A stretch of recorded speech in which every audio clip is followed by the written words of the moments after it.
Then came together unto him the Pharisees, and certain of the scribes which came from Jerusalem. And when they saw some of his disciples eat bread with defiled, that is to say, with unwashen hands, they found fault. For the Pharisees and all the Jews, except they wash their hands oft, eat not, holding the tradition of the elders. And when they come from the market, except they wash, they eat not.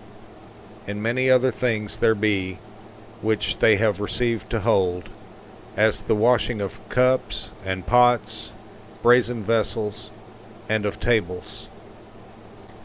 Then the Pharisees and scribes asked him, Why walk not thy disciples according to the tradition of the elders, but eat bread with unwashen hands? He answered and said unto them, Well hath Isaiah prophesied of you hypocrites, as it is written, This people honoureth me with their lips, but their heart is far from me. Howbeit in vain do they worship me, teaching for doctrines the commandments of men. For laying aside the commandment of God, ye hold the tradition of men, as the washing of pots and cups, and many other such like things ye do.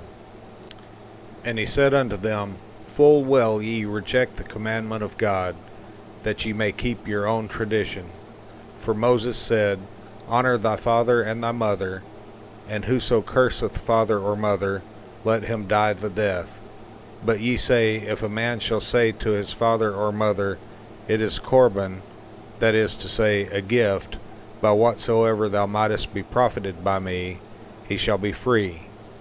And ye suffer him no more to do aught for his father or his mother, making the word of God of none effect through your tradition, which ye have delivered. And many such like things do ye. And when he had called all the people unto him, he said unto them, Hearken unto me every one of you, and understand. There is nothing from without a man that entering into him can defile him, but the things which come out of him, those are they that defile the man. If any man have ears to hear, let him hear. And when he was entered into the house from the people, his disciples asked him concerning the parable. And he saith unto them, Are ye so without understanding also? Do ye not perceive that whatsoever thing from without entereth into the man, it cannot defile him, because it entereth not into his heart, but into the belly, and goeth out into the draught, purging all meats? And he said, That which cometh out of the man, that defileth the man. For from within, out of the heart of men, proceed evil thoughts, adulteries, fornications, murders, thefts, covetousness, wickedness, deceit, lasciviousness, an evil eye, blasphemy, pride, foolishness. All these evil things come from within, and defile the man. And from thence he arose, and went into the borders of Tyre and Sidon, and entered into an house, and would have no man know it, but he could not be hid. For a certain woman, whose young daughter had an unclean spirit, heard of him, and came and fell at his feet.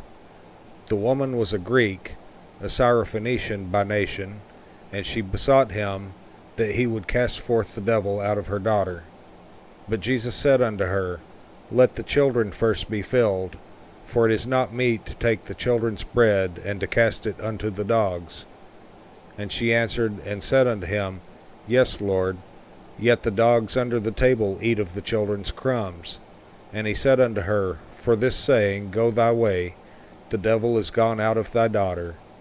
And when she was come to her house, she found the devil gone out, and her daughter laid upon the bed. And again, departing from the coasts of Tyre and Sidon, he came unto the sea of Galilee through the midst of the coasts of Decapolis. And they bring unto him one that was deaf, and had an impediment in his speech. And they beseech him to put his hand upon him. And he took him aside from the multitude, and put his fingers into his ears. And he spit, and touched his tongue. And looking up to heaven, he sighed, and saith unto him, Ephphatha, that is, be opened. And straightway his ears were opened, and the string of his tongue was loosed, and he spake plain. And he charged them that they should tell no man. But the more he charged them, so much the more a great deal they published it, and were beyond measure astonished, saying, He hath done all things well. He maketh both the deaf to hear, and the dumb to speak.